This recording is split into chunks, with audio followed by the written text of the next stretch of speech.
Fated Mage, he won with it.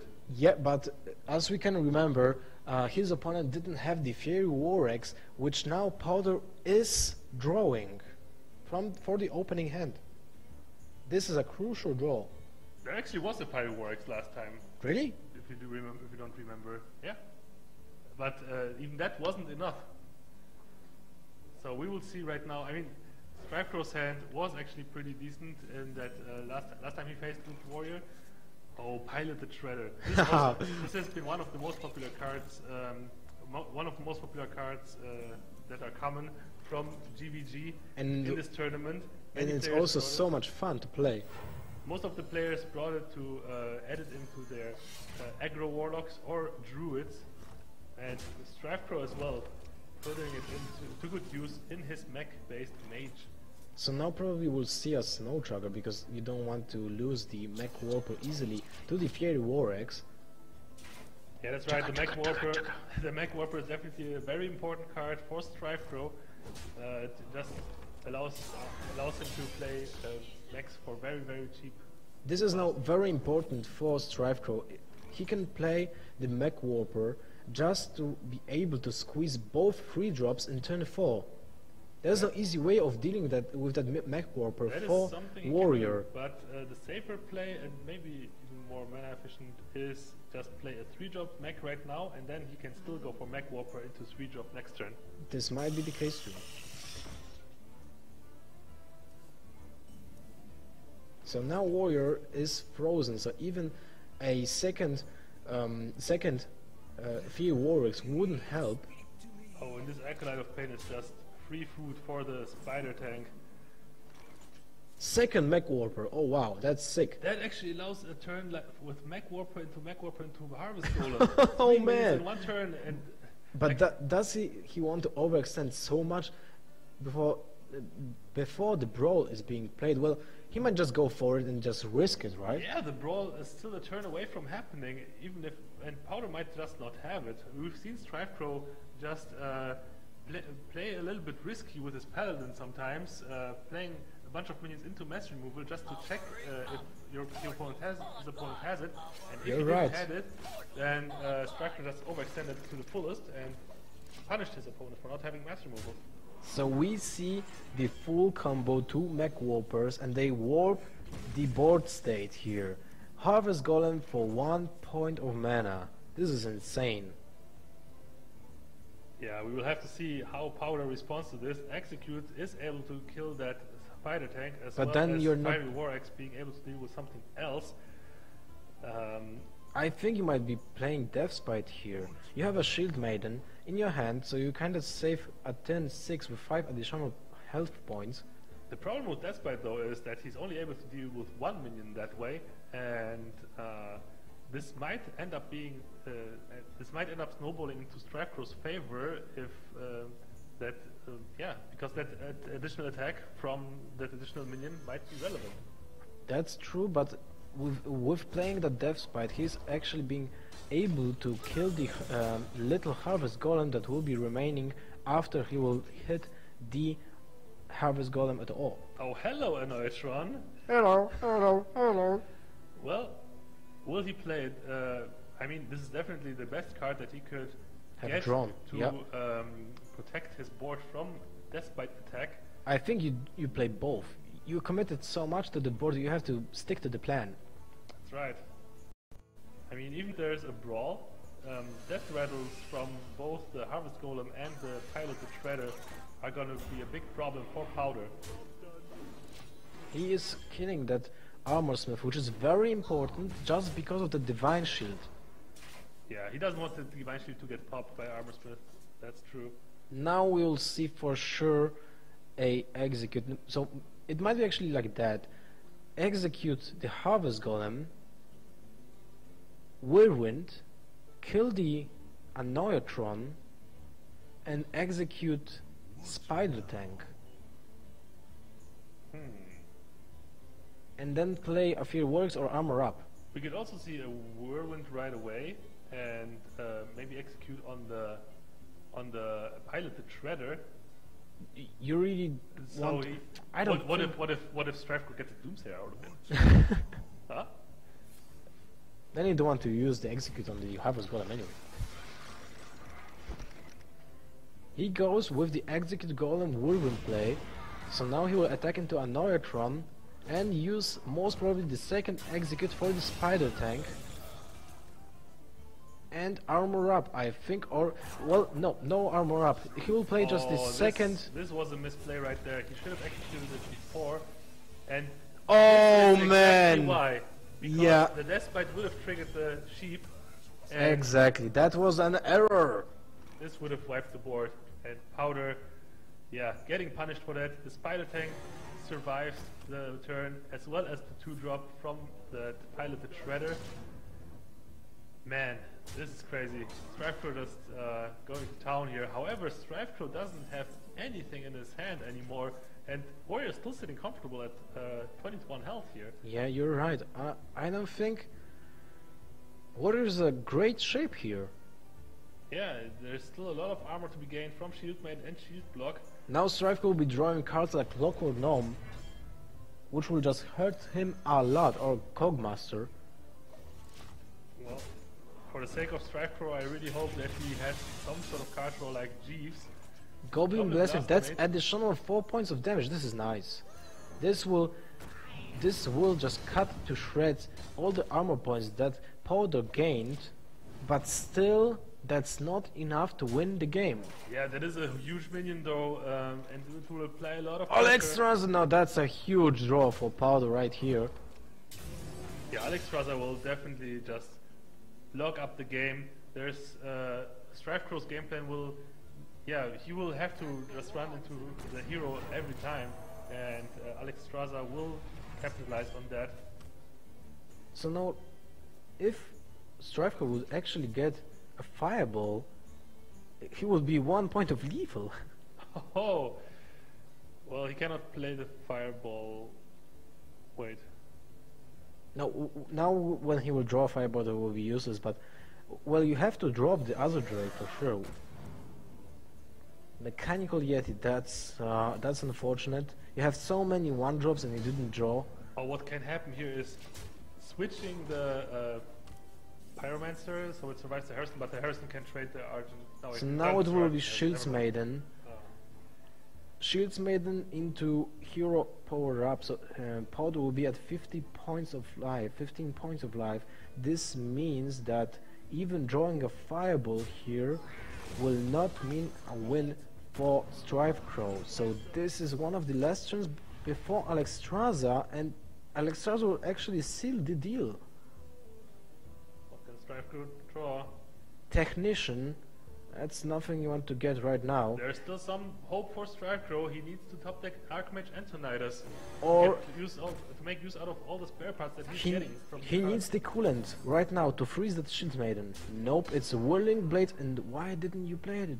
No, it's the same outcome as just hero powering. So right call from strifecro. If you will draw into Antonidas and use both parts to draw a 2 fireballs, this can mean he will be back into the game. Yeah, it's still gonna take some time for the Warrior to actually close the game out. The Alex Straza has to be used to heal himself, most likely, and therefore strifecro has plenty of time to draw into his Antonidas, and if he doesn't use his spare parts, then he definitely will have a lot of fireballs at his disposal. That's true. There will be still 8 points of damage lurking against the Warrior with those pesky Yetis and Tinkertown Technicians, sorry. Okay, Alex Straza, heal mode engaged. So And now this will be at least 9 points of damage. Low tap is a decent draw. yeah, it is a big minion, another big minion right there. You will just ping the 5/5 Maiden and go to the town with both your minions and play just +1 attack on something. He's And even buffing one Tinkertown minion is because better. It's okay to buff the minion here, you deal additional damage, and also you don't need like 3 spare parts in your hand, I would assume. Yep, and also it's important that he will choose the Tinkertown Technician because the Yeti is beneficial for both players, so you don't want to lose 1 point of attack just because you buffed your Yeti, which will be the main target. There's Ragnaros, this might be what Powder needs actually. if he hits face with the Ragnars, this will be disastrous. He cannot use the Gore Hall, he will take damage in this way, and Ragnaros actually provides a He has to play the Ragnarus here. Yeah, and if Ragnaros hits face, is it game over then? Yeah. Yeah, it is game over then. If he hits one of the minions, then strifecro can still win with a fireball. There's no point in playing the Gorehowl. He has to play Rag right now. Yeah. He has to hit a minion. If he doesn't, he loses. And what will it hit? Die, insects! Oh, he hit the best one. Yeah, that was the best one. Oh, there's a fireball! Now that's a win for strifecro right here. Wow, that mech deck applies a lot of pressure. Those That's minions true. are stronger than they seem for their cost. strifecro managed to pull the win here. He made a really constant strategy in this game. He just played everything that he could have fit in every single turn and just go face. It is true. The deck is like one of the most consistent decks in what it does that I've seen. However, strifecro has been out of cards for a long time. So I feel like, and he got very good top decks, to be fair. It started off with a Goblin Blast Mage, then it was like a Yeti, a Lothab. Yeah, and he was missing that Clockwork Gnome, an example. Yeah, if he just top deck one more useless card once, then he probably would have lost that game. That's very true. That's very true. And now we'll see Powder picking up a druid against the mage. I really don't know how will this end. Those mechs are really great for their cost. Well, gnomes too. And also, we just got a huge donation. We got $2,843. Thank you, guys. That's really awesome. We'll be jumping into the game very shortly. And it is very important for strifecro too that he almost eliminated the warrior from the game. Now Powder will have to revive the warrior if he wants to, and well, warrior is one of the best decks in the game right now. Oh yeah, for sure. And the warrior is definitely a deck that strifecro might have had troubles with this lineup, but warrior eliminated already. He can it be revived still? Excuse me? It can be revived still, right? Yeah, it can be revived at any point of the match, so he can still wait with the revival till he played all the classes. Alright, strifecro. That Cogmaster. 10-1 Undertaker, kinda. Yeah, it's like the Mech Undertaker right there. Or a Mech Flame Imp, if you will. There's a Snow Trugger for turn 2, but wow, there's a Yeti for turn 1. Well, this might... I think he will have to play it for sure, the Yeti, but the problem is that the Cogmaster will actually deal 3 damage to the Yeti. I think you trade to the Yeti, right? Or just play maybe Frostbolt in it, and then you can actually trade the turn after that. I'm pretty sure that we're going to see the Snow Trugger. The only question I'm asking myself is if strifecro decides to go face or run his minion into the Yeti, because if he chooses to go for his overall gameplay strategy is then he has to go for the hero with the Cogmaster. He's trading, so yeah, he knows. This is the safer play for sure, because wow, if Powder ended up having Wrath, this would be devastating for strifecro. That's true, and also there's a top decked turn 2 Wild Grove Greetings. That's one of the most hated cards in the game. Spider But Tank. yeah, it doesn't turn matter 3. if he gets all those mana crystals, he needs cards to back it up. Swipe dealing with the free 4 minion. This is a great tempo for strifecro because swipe costs a 1 mana more than the minion that he was playing, but still he lacks any kind of body that he can lay to the ground. A Neutron is of course annoying, but that's not enough to pressure the druid here. Yeah, the Frostbolts and Firebolts are definitely not what you want to see early. You need those mechs to apply pressure and then just close the game out with Fireballs and Frostbolts. Rev to draw a card, that is normally would have kept to the Rev to kill a minion, but this time, when your hand is so bad with double force of nature, you want to draw the cards as soon as possible. Pilot Shredder, one turn too late. It's still okay though. You can still play it, and it's gonna apply a lot of pressure because it stays hidden behind that Annoyatron. Innervate, second Innervate. Will you play the Trogzor here? I'm just sure that Force of Nature is just gonna get played here. Well, The big game hunter. Force of Nature most probably will clear the piloted Shredder, but on the other hand, Trogzor will be really powerful for this board. Well, if Powder pays attention to strifecro's hand, he's almost sure that there are free spells in his hand, because that nothing was played to the board here. But even then, you don't have to use Innervate to do that. You can use Innervate after you play the Ancient of Small misplay from Powder here.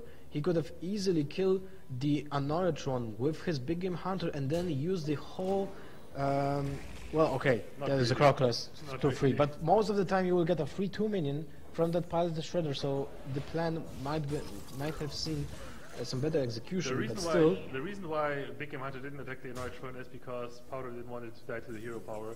But still, I think the hero power is okay when it just cuts off some mana for 4 more creatures.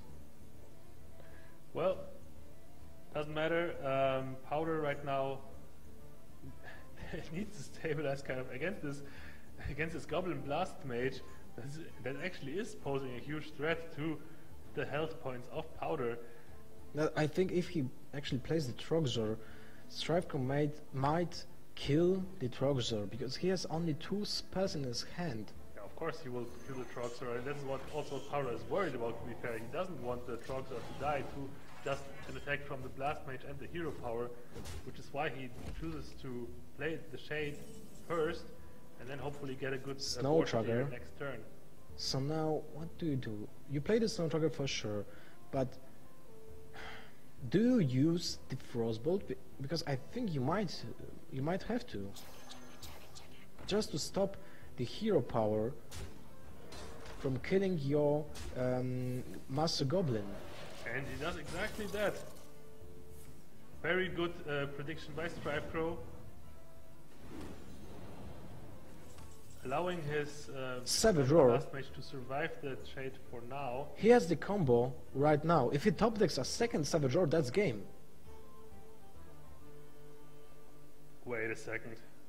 He has to kill one of the creatures just to ensure that he will not die in the upcoming turn, but right now he might actually use the Force of Nature to kill off some creatures here. So he will use the combo. There's no way he can let this board live. Look at Powder's health. 16 health is nothing against the mage if that has Firebolt and Entominitis. Wisely clearing the board, even attacking with that Shade. Doctor Boom! That is a wow! big draw for strifecro. Oh man, that is exactly what he needed to get back in this game in a big way. Breath, that's also what Powder needed for this kind of board, because that's the only answer apart from that's the only answer that he needed to play the Trogzor 2. That's insane, because if he would top deck a Swipe, an example, then he wouldn't be able to squeeze in the Trogzor. So Ref was the only card that he really needed in this situation. Blast Mage, those are mechs. Yeah, those are mechs. This is really important. He can actually pull off killing off that Trogzor without needing to use the Fireball. This is really huge. He can kill it anyway, even if he doesn't hit it with the bomb. Oh man, this is huge. Oh my goodness, that Goblin Blast Mage, always so crucial and so good. One of the most powerful cards in the whole set. Look at this. Now, if actually he kills the bomb before laying the Spectral Knight, he will get additional 3 points of damage. And that is it! That's lethal right now. Not playing the Spectral Knight first cost him the game.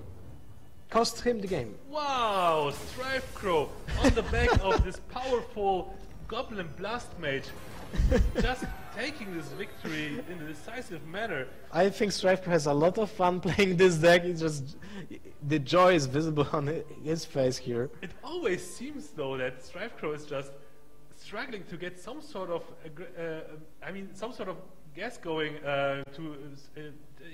It always seems like he's relying on top decks, but the deck is just so consistent. Every top deck that he can get, it seems, is just so powerful. That's true. It's really lucky for him that he, apart from the opening hand, he didn't draw a single 1 mana drop for the whole 2 games. Yeah, does he play 1 mana drops? Well, I assume he plays the Clockwork. No, yeah, right? We've seen that. I think that might be it. Yeah, so 4 cards. That's still good. Well, anyway, that's 2-0 for strifecro with an exciting mage. This is awesome to watch. And definitely. Well, I really wonder if he plays Unstable Portal. I don't think so. It doesn't fit the overall strategy. I guess it fits the strategy because the mech deck is an aggressive deck. So if Unstable Portal fits a deck, it's definitely the aggro deck because you can get 3 minions. It doesn't really matter what type of minion you get, because you don't really need that minion for synergy or anything. You just want to go face. Sure, it is a mech-based deck, so you kind of want a mech synergy, maybe more than the Unstable Portal. But you have so many mechs in the deck regardless, so you might still play Unstable Portal anyway. That's true. But so far we haven't seen it, so maybe strifecro doesn't play it. However, strifecro playing one of the most powerful cards in GVG, in my opinion, Goblin Blast Mage. When that card came out, it was immediately one of my favorite cards, and this strifecro just showing why this card is so powerful. That's true. And now strifecro will face the warrior again because Pardo used the revival rule for his warrior that already lost. So we'll be seeing a rematch between the mage and the warrior. Will be starting right now. Oh boy. I mean, Powder already lost a match with, already lost a game against strifecro with his warrior. So it was fairly close though. That game was really close. And Powder, I feel like, should be able to win against the mech mage with this deck. But he will need a lot of armor and good board clear to survive. What I just checked is that 6 unstable portals were used in the tournament and we have 5 mages. So there's actually a chance that strifecro is playing the unstable portal in this game. Well, quite a clunky hand this time. Clockwork Gnome, 1 turn too late. Yeah, 1 turn too late, but it's still okay. Chaka. Well, it's a great card against the warrior. It just freezes any kind of weapons that can be played. So does the warrior have Deathbite? No, he doesn't. And this is great news for strifecro because then if in case the warrior has Deathbite instead of Fire Warx, he cannot use it until that Chaka gets dealt with. That's very true. So I think he will proceed with the Acolyte of Pain here just to increase the chances of drawing something relevant in the next turn. That is exactly the card he's going for. What can strifecro do to retaliate? He will just go face, freeze the warrior, but of course you play Tinkertone Technician. It's a 4/4 creature for 3 mana that's super efficient without any drawback, and you still have a spare part. This is insanely efficient. I'm still waiting for Antonidas though. We haven't seen it so far. Yep. We've seen Dr. Boom, but I'm pretty sure it's strifecro plays it somewhere, right? Well, it fits the deck strategy, but we still don't know if he actually uses. You might end up just not having Antonidas. That could happen. The No, Taskmaster clears this Snow Chugger with the help of Acolyte of Pain. So now it's really cool that Clockwork Gnome will actually fit the second Technician, but the problem is, well, that Yeti might be awkward in the later turns. So which one do you play? Mechanical Yeti or the Tinkertone Technician? The Clockwork Gnome along with the Tinkertone Technician definitely puts a lot more pressure on the board. Whereas the Yeti would just put 2 damage on the board, and this play that strifecro's made put 6 damage on the board. You just want to maximize damage output each turn. And now Powder will be forced to kill one of the creatures with his Depth Spite, and Taskmaster will be trading for the Clockwork Gnome. So this is... Strifecro has 3 spare parts in his hand. This is 1 Coolant, 1 which freezes a minion, 1 Rusty Horn which gives your minion a taunt, and 1 finicky cloaking device which gives us stealth, which is very important. I think it might be even cast this turn. Because you want to ensure, well, you might either play Azure Drake or Mechanical Yeti and Stealth the Yeti, so you have your Goblin Blast Mage on the turn after that, and it will be sure that he will get the Arcane Missiles with spell power from that. Yeah, Strifecro has the option to just go for Azure Drake and get more options, but I feel he's going for Mechanical Yeti into Rusty Horn, taunting up that. Or actually he's going... Yeah, he's going with the stealth. That's even safer, because he wants to keep that mech on the board in order to play the Goblin Blast Mage next turn. Yeah, exactly, what I said. So now, the Bomb Blobber now will kill off the Yeti, which was stealth. That is really huge. But there's still a mech for 2 mana which will fit the Goblin Blast Mage, but there's... Well, it's kinda an odd place because you have 4 missiles, so if you have a 50-50 like that, most of the time you will not kill the Goblin Lobber. Yeah, it is very unlikely that that happens, so Strifecro might be going for a different route of play here. Mech Warper into Spider Tank maybe? And an emergency coolant for the Bomb Lobber maybe? Oh, No, he's going for the Blast Mage. Oh wow.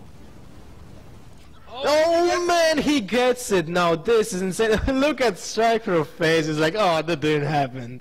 I mean, man, when that happens, obviously we have to feel happy. But on the other hand, of course, Powder is probably really sad about that. He still gets a Shield Block Shield Slam combo, which is really nice to get rid of a 5 attack creature second. But this is not a good move right now because it will generate a lot of armor if it will hit the Armor Smith first. So it might be even better to play the Azure Drake, draw into a Frostbolt, kill the Armor Smith, and then go for face with the Mech Warper, or just go with the spare part at 1 point of damage to your Mech Warper and then kill off with the ping that pesky Armor Smith.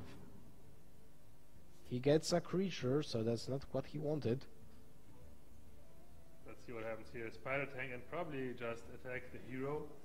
So he's ignoring the Armor Smith. Yeah, I mean that's what you have to do in this situation. I would say attacking the Armor Smith doesn't do you any good either. Yep. What you could do is use some of your spare parts, maybe even give the coolant or the taunter. Maybe even give the taunts to the Drake. Yeah, that's what he does. So he gets a 3/2 creature for just 1 point of mana, unless his Mech Warper will die. Second Bomb Blobber. This is very important for Powder. The Bomb Blobbers are so key in this matchup, and Powder realizes it, goes for the Bomb Blobber right away. Anything he can hit here is pretty good. Well, but the worst is Cogmaster. He wants to get that as a Drake. And it hits the Mech Warper, so second best option. Now he can... Do you use the Iron Beak Owl? I'm not sure. I don't think so. Can help him bypass taunt, and there's not really much that you need this Iron Beak Owl for anyway. Armoring up might be a decent play too, though. It's a great target for the second Goblin Blast Mage for sure. He gets 1 point of armor, which might be crucial. Fireball. How much points of damage is that? That's 5, 11, 12 with the Whirlwind, 13 with the Hero Power, so he's 2 off lethal. If actually he would have the spell power, he will be 1 point of lethal this time. But I think we'll see Azure Drake killing off the Armor Smith, or maybe Cogmaster killing off the Armor Smith. Yeah, Cogmaster killing off the Armor Smith is even better because it's better, yeah, just to be more efficient with the damage that you have on the board. Yep, that's Master true. would have survived the next turn anyway, and this way, now he can play the Blast Mage. I think you play the Blast Mage and just go face with everything. The question is, Well, if you kill the Bomb Blobber, you ensure that the Blast Mage will hit face, but I think it's worth to make the risk here. Oh man, no, that didn't happen just now. those Blast Mages, MVP. Well, Right there. that was insane. Insane luck for strifecro here. Powder must be devastated. Some people would call it skill. Yeah, of course. Man, commanding those Blast Mages to hit what they're supposed to. Yeah. It feels like, well, that's how they work. That's sort of how it should be done. But now it's game. It's 3-0 for the mage. This is just insane. I cannot believe it, man. Those Blast Mages have been on point, and strifecro just tearing through Powder with Max and Blast Mages all the way. Fireballs to finish off the games. Such a consistent deck. Such a powerful Wow. deck. Now 3-0 with a mage deck. I think no one anticipated that, and now Powder is left with his. Let me think. What is he left with?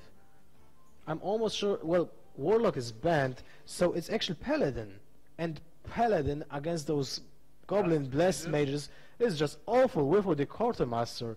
So this might favor strifecro a lot more than in the games before that. So we might be seeing a really fast grand final.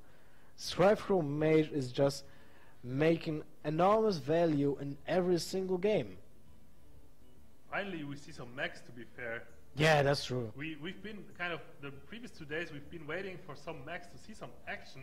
We've seen only like kind of one mech-based deck. Arfdota was playing. Arfdota's aggressive Warlock deck with Hobgoblin based around Max. And right now I'm really happy that Max finally gets some love. This is the main theme for Goblins vs. Gnomes. The Max are the main theme for that set, and I'm really glad that they get some love by strifecro and have their time to shine in the grand finals nonetheless. Yeah, that's true. And now we are jumping right to the grand final. Might be the last game between Powder and strifecro. All hopes are on Powder's Paladin now. So now Annoyatrons are really important against those pesky recruits, but Consecration will be the MVP in this game too. Yeah, Consecration definitely a card that you need, but most of the mechs actually survive the Consecration, and most of the cards in strifecro's deck, so his minions are just very resilient to any AoE that Paladin can put on board. Look at that disc curve. Cogmaster at turn 1, turn 2 will be Harvest Golem or Spider Tank. This is just an insane start for strifecro. I think you go with the Harvest Golem here. Yeah, the Harvest Golem is going to be able to trade that shielded mini-bot after it is most likely going to attack the Cogmaster. That's true, and I think that's what you're gonna do. Yeah, you kind of have to play the board control game a little bit in this matchup. You cannot allow yourself to just go face every time, like when you play against control, because Paladin eventually can just return on the board with Muster for Battle and just overwhelm the mech mage at some point. What is also important with the Harvest Golem is that it actually leaves a mech after being killed, which can have a great factor with drawing a Goblin Blast Mage in the future turns. So strifecro does exactly that, coins out the Harvest Golem. Argent Protector, that is quite a draw here, because Powder didn't have a play. So now it will be Argent Protector, but it's still kinda weak to Mage's hero power, so will he actually use the Recruit? Oh, I don't like this at all. It is actually okay because you're absolutely right. The mage hero power can pop off those defensive divine shields, which Powder might not want, and therefore he wants to use the Argent Protector aggressively by putting a divine shield on a minion that can actually attack.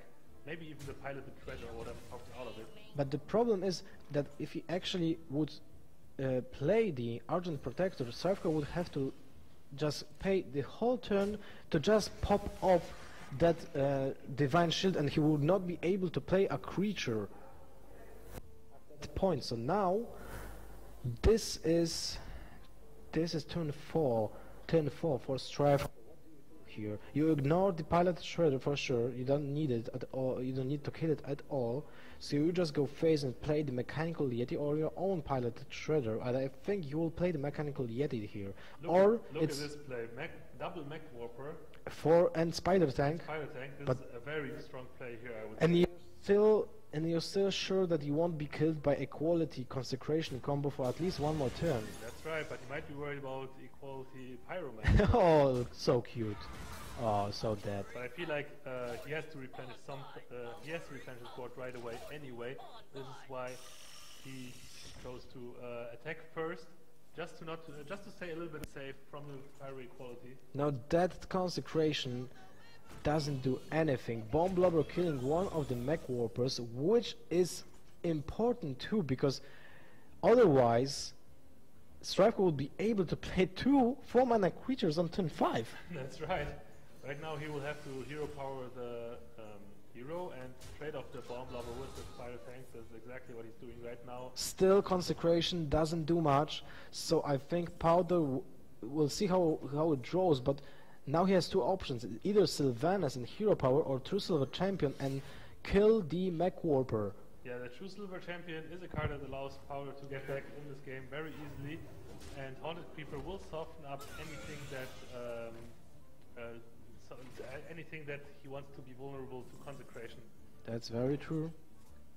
Lockwood Gnome, that doesn't fit the curve really, but I think you play the mechanical yeti and Lockwood Gnome and just go face for 7 points of damage.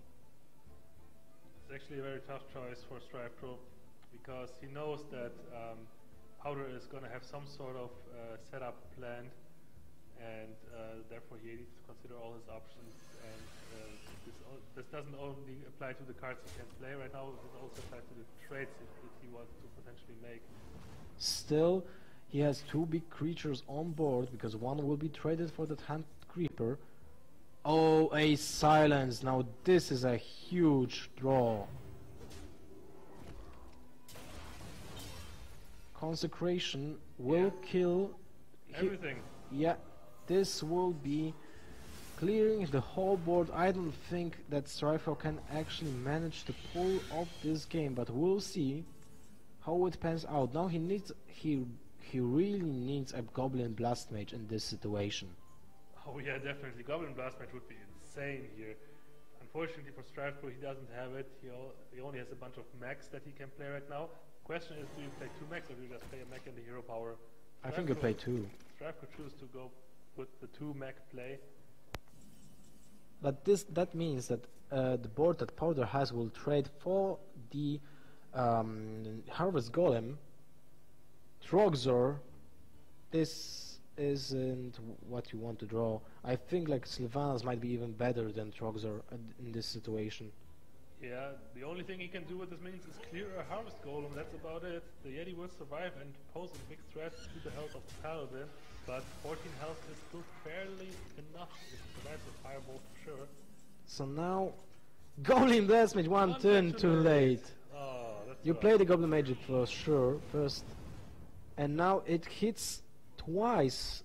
Actually, it hits 3 times face. Yeah, strifecro is just going face here. You can't just simply ignore that. That Goblin Blast Mage is just working on his command. Yeah, that's definitely the hits he needed. Wow, man, look at this. Powder has no option to clear more than 1 minion. He has no healing in his hand. That's even more important. So he will Eventually he will just die to the hero power from the mage if he clears the board. He will get at least 3 points of damage from the creatures and 1 point of damage from the hero power next turn. This means, unless he kills a Yeti and gets a coolant from that, so what you have to do, being Powder here, is to play the Divine Shield on the Trogzor, kill the Yeti, get a coolant, and then... yeah, that's not it. That was the only way to save some hit points for you. Yeah, that 3 health might be crucial. Low tap is a great draw. strifecro will go face with everything, right? I think so. Like, you deal 4 points of... well, you have 2 frostballs in your deck, 2 fireballs, so you need to deal... no, you can actually kill the recruit here. You can go with a Clockwork Gnome to the dome, play the low tap, and kill the recruit with the hero power. But what if you don't draw any of those cards? Then you kind of You're right. You're right. Hero power to just able to win by itself. Well, strifecro is counting that for sure. So dealing 4 points of damage might be more relevant than just killing off a recruit. We'll have to see what what is the decision here. He goes for face, I think. No, he kills the recruit, so I think he's counting on drawing into any kind of... oh man, lane hands! Low tap denies it! Oh man, now this is huge! Wow, but that also means that strifecro needs to draw the kill right now, or else Leon Hands is just gonna stabilize for Powder. Well, he has 1 point of damage from the board here, because he will be not able to stop. If strifecro does get that part that will bust the Clockwork Gnome for 1 attack, he actually wins. Oh, look at this! And which was it? Oh, it's Time Commander. That's not what you want. Goblin Blast Mage! What just happened? He can return. No, he can return to his hand even if it's a win. Oh my God. Wins 4-0 with his mage. This is something that well, I can't believe it. Goblin Blast Mage is the most insane card in this deck. I don't believe how powerful this card is. Now you can say it. strifecro wins the tournament. strifecro, the winner of the 2014 Christmas edition Kinguin for Charity tournament. Now it's official. Yeah, now it's official. I think Ecop had some spies during the semifinals, but it's actually true. It was a spoiler alert, guys. Wow, strifecro is winning the whole tournament, and